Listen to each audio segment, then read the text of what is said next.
Sebetulnya sektor pendidikan ini kita tahu bahwa ini urusannya urusan mandatori, urusan yang sudah diatur oleh negara. Beberapa anggaran yang mesti diplotkan kepada pendidikan, kepada kesehatan juga mandatori, diplot juga 20% untuk anggaran APBD kita. Persis bertepatan ini dengan perancangan dari teman-teman dari Forum Pemerhati Galesong untuk mengisi acara eh, Muharram ini tahun Muharram, baru. ya.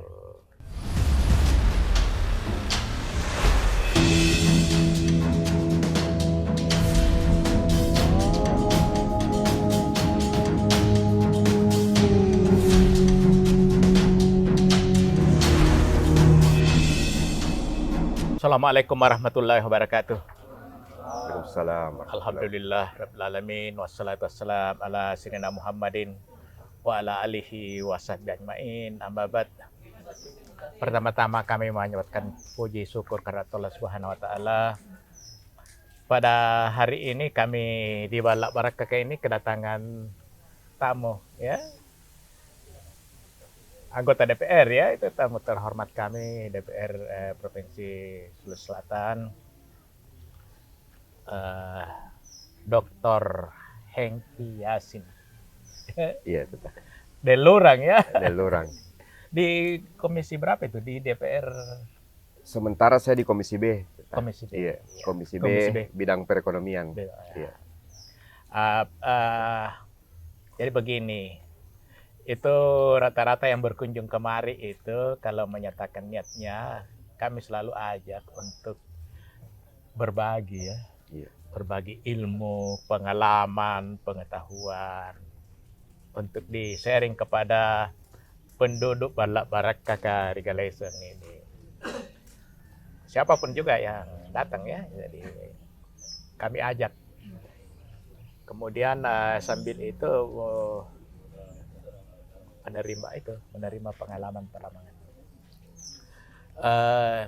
Itu yang saya katakan kehormatan buat kami karena Delurang ini adalah anggota DPR mewakili aspirasi kami terutama di daerah Galesong, Kabupaten Takalar ini. Persis bertepatan ini dengan perancangan dari teman-teman dari Forum Pemerhati Galesong untuk mengisi acara Muharram ini tahun baru ya. Islam ini. Itu hikmah yang kami lakukan. Selain itu dalam rangka pengembangan ini untuk kepentingan Balak Barakah juga ya. Tentu Ananda Delurang melihat ini ya, apa yang ada di sini, kira-kira apa yang bisa dikembangkan dan seperti itu. Intinya ialah apa kesannya? Iya. Kesannya setelah masuk pertama kalinya di tempat ini. Iya. Silakan. Iya, sebelumnya terima kasih banyak Ayahanda Teta Prof sudah menerima kehadiran saya, kunjungan silaturahmi saya di tempat ini, tempat yang begitu luar biasa menurut saya. Alhamdulillah saya mempunyai kesan yang sangat-sangat baik terhadap tempat yang dinamakan Balak Barakah ini, Teta. Di mana saya melihat disinilah mungkin kita bisa melihat simbol-simbol, melihat pemaknaan-pemaknaan leluhur kita.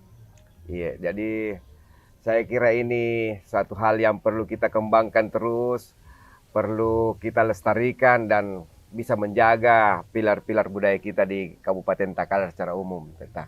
Dan saya berbahagia sekali bisa melihat-lihat di sini seperti apa rumah adat. Ada tadi Teta Prof sampaikan ada yang kita simbolkan sebagai lontang, tapi dalam pemaknaan yang lain bahwa bukan yang biasa dipakai oleh masyarakat kita di hal-hal yang kurang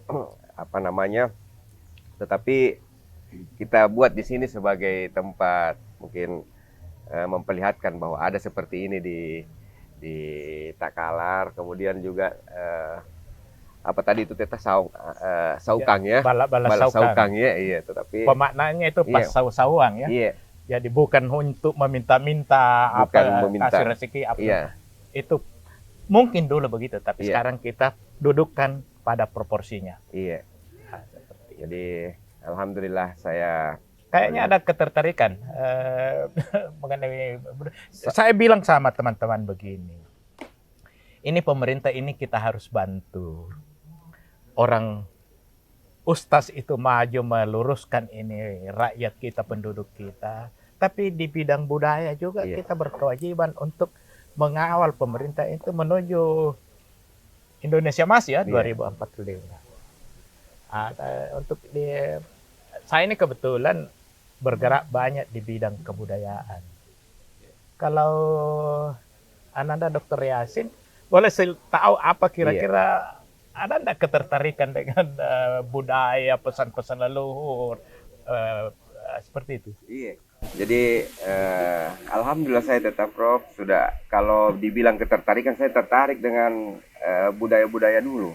Iya, bahkan ada beberapa itu simbol-simbol benda pusaka juga saya rawat-rawat di rumah. Kemudian saya juga itu suka memperhatikan barang-barang yang peninggalan-peninggalan dulu. Ya, karena saya lihat itu ada nilai histori di dalamnya, Ya. ada nilai sejarah yang mungkin saja orang tidak bisa lagi dapatkan di tempat lain walaupun punya uang, ya.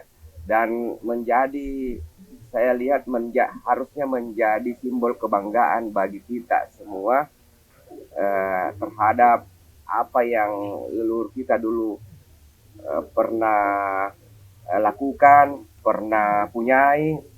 Ya, tugas kita bagaimana anak cucu kita ke depan tetap bisa juga merasakan itu, masih bisa dia dapat seperti itu, masih bisa dia nikmati nyanyian-nyanyian orang dulu, masih bisa dia dapat pakaian-pakaian adat yang dulu. Kita khawatir bahwa nanti terlalu modern ini generasi kita sehingga tidak tersentuh lagi dengan apa yang ada di leluhur kita. Padahal ini syarat dengan makna, syarat dengan pesan-pesan. Ya. Alhamdulillah Ya, kalau begitu. Saya ingin tanya itu sebetulnya karena terus terang saja dalam waktu yang tidak terlalu lama lagi ini pesta demokrasi yang marak nanti ini ya, baik di kabupaten, provinsi, dan seterusnya. Ini kita butuh sebetulnya. Ananda itu latar belakang apa? Pendidikan. Iya. Jadi saya alhamdulillah di terakhir ini di program doktoral manajemen. Iya, jadi sebelumnya di manajemen juga S2. Sempat juga berkuliah di teknologi pangan di Institut Pertanian Bogor. Kenapa saya tanya itu? Karena doktor itu adalah pendidikan formal tertinggi, ya, pendidikan formal tertinggi. Jadi kemampuan yang dibutuhkan di situ kemampuan menganalisis, ya, kemampuan menganalisis kekurangan, kelebihan, solusi dari suatu tempat. Katakanlah misalnya kita di Galesong atau kita di Kabupaten Takalar ini, dapatkah kira-kira Ananda melukiskan sedikit apa sih yang bisa diunggulkan di daerah kita ini ya? Apa yang bisa diunggulkan? Padahal selain itu ada juga kekurangannya ya. Sehingga akan muncul solusi mau diapakan kampung kita ini ke depan. Ada pemikiran kira-kira? Iya, Teta. Jadi kalau kita berbicara Takalar ini, Teta, kampung halaman kita bersama di sini, memang semua orang sepakat bahwa potensinya luar biasa. Iya, jadi saya juga berkeliling sebagai wakil rakyat selama 10 tahun ini, melihat banyak kampung-kampung kita di Takalar, mulai dari Galesong sampai ke arah Mangara Bombang di sana, kemudian di Polong Bangkeng Utara, Polong Bangkeng Selatan. Terlalu banyak potensi sebetulnya menurut saya yang tersimpan di dalam bumi Kabupaten Takalar gitu. Sehingga itu juga yang memang perlu untuk kita maksimalkan dengan baik resourcing yang ada di Takalar ini.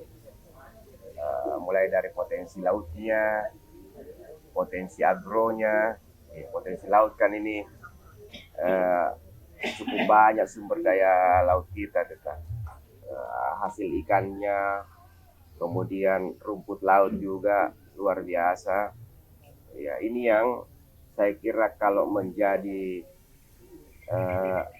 dimanfaatkan secara maksimal oleh masyarakat Takalar, ini menjadi sumber kehidupan yang luar biasa, bisa mensejahterakan mereka gitu.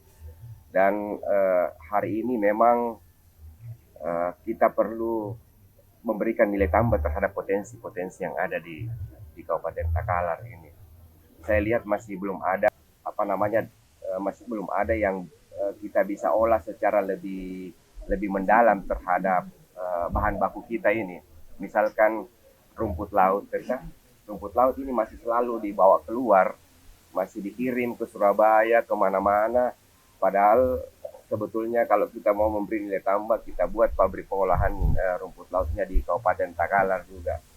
Sehingga ini juga bisa berdampak kepada bukan hanya nilai tambah itu, tetapi yang biasa dirasakan juga petani itu fluktuatif harga yang mereka rasakan biasanya terlalu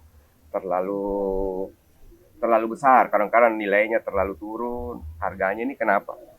Karena kita tergantung oleh pasar di luar. Tapi kalau kita ngolah sendiri, insya Allah nanti rumput laut ini juga bisa stabil harganya karena ada pelemparan kita gitu di begitupun dengan hasil-hasil laut yang lain. Saya beranggapan bahwa saatnya Takalar ini bisa menuju kepada kemandirian, jadi lebih mandiri dalam hal mengelola potensi lokal daerahnya, hilirisasi gitu, kira-kira lebih begitu. Ada pabrik yang disiapkan, ada bentuk-bentuk pengolahan lain dari sumber daya kita ini, padi kita, jagung kita gitu. Jadi sumber daya alam ya, sumber kekayaan alam melimpah ya. Iya. Ya, sementara jadi maksudnya itu ialah bahwa jangan hanya sumber kekayaan alam mentah yang diekspor katakanlah seperti itu, tapi diolah seperti jadi, itu. Jadi harus ada nilai tambah. Harus nilai tambah bagi sumber daya yang sudah ada kita di Takalar ini untuk dimaksimalkan sebesar-besarnya untuk masyarakat dan memang untuk daerah juga. Jadi PAD kita juga memang perlu inovasi-inovasi yang lebih jauh, karena kita tahu, saya juga biasa lihat di gambaran APBD-nya Takalar juga ini masih terbatas sekali PAD-nya. Jadi memang perlu mencari alternatif sumber pendapatan lain. Dan ini saya kira menjadi sumber apabila hilirisasi dilakukan di Kabupaten Takalar. Itu realistis ya, sangat realistis kalau itu bisa dilakukan. Saya mau bertanya mengenai Human Development Index, indeks pembangunan manusia. Itu kan ada 3 indikatornya, kalau saya tidak salah ya. Pendidikan, kesehatan, dan ekonomi. Jadi pendidikan, ekonomi, dan kesehatan. Ini kalau dulu ini Takalar ini, kami pernah mengkaji sama-sama dengan teman-teman dari Forum Pemerhati Galesong Takalar ya. Jadi itu Takalar itu jaya di masa lalu, ditunjang oleh 4 kerajaan besar. Realitas masa sekarang ini kita tidak usah malu-malu di tingkat berapa kita, di tingkat kemajuan kita, terutama di indeks pembangunan manusia ya.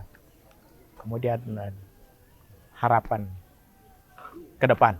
Iya. Kira-kira apa yang bisa diisi dengan analisis kami ini? Iya. Jadi salah satu memang yang untuk mengukur bagaimana perkembangan satu wilayah, satu kabupaten ini memang kita adalah seperti yang kita bilang indeks indikator pembangunan manusianya gitu. Memang kita masih agak di bawah, ya, dibanding 24 kabupaten kota yang ada di Sulawesi Selatan. Tapi tentu dengan menggerakkan sektor-sektor yang sebetulnya sektor pendidikan ini kita tahu bahwa ini urusannya urusan mandatori, urusan yang sudah diatur oleh negara. Beberapa anggaran yang mesti diplotkan kepada pendidikan, kepada kesehatan juga mandatori, diplot juga 20% untuk anggaran APBD kita. Ya. Ini semua memang perlu, walaupun sekarang ini di Takalar saya lihat angka-angka anggaran untuk bidang kesehatan pendidikan tetap dipatok seperti itu, tetapi memang perlu ada langkah-langkah inovasi daripada pemerintah daerah, ya, di luar menggelontorkan anggaran-anggaran yang sudah menjadi kewajiban suatu daerah berdasarkan mandatori itu tetap. Ya, seperti banyaknya keluhan, misalkan pelayanan kesehatan yang orang tergantung hari ini dengan BPJS, sudah banyak daerah-daerah juga yang punya program kesehatan yang tersendiri gitu. Ya, kita juga harus mencoba ke situ bahwa jaminan kesehatan juga kita larikan, khusus kita mengcover daerah Takalar sendiri gitu. Bukan hanya bergantung kepada BPJS yang hari ini memang BPJS sendiri juga banyak keluhan. Iya. Pendidikan juga saya kira sekarang ini bukan hanya fasilitas yang ada di dana BOS sendiri misalkan, tetapi harus ada juga upaya-upaya kita untuk melengkapi yang lain-lainnya. Ya. Saya berpikir memang bahwa misalkan sekarang buku-buku sekolah apa sudah ditanggung, tetapi seragam dan hampir sepatu anak-anak yang kurang mampu itu juga saya kira bisa kita lengkapi untuk bisa lebih memaksimalkan sektor pendidikan kita untuk masyarakat, khususnya yang memang masih kurang mampu untuk mengecap pendidikan kita. Ya, kita lengkapi dengan fasilitas seragamnya, dengan sepatu sekolahnya, sehingga lebih lengkap lah yang bisa kita berikan kepada masyarakat kita. Terima kasih nih kedatangannya. Sekali lagi terima kasih, alhamdulillah, karena ini telah dikemukakan berbagai hal. Sekali lagi kami katakan di kru Balap Barakake ini satu kehormatan, karena bagaimanapun juga ada ilmu yang kami serap, ya, ilmu pengalaman, dan ada gagasan.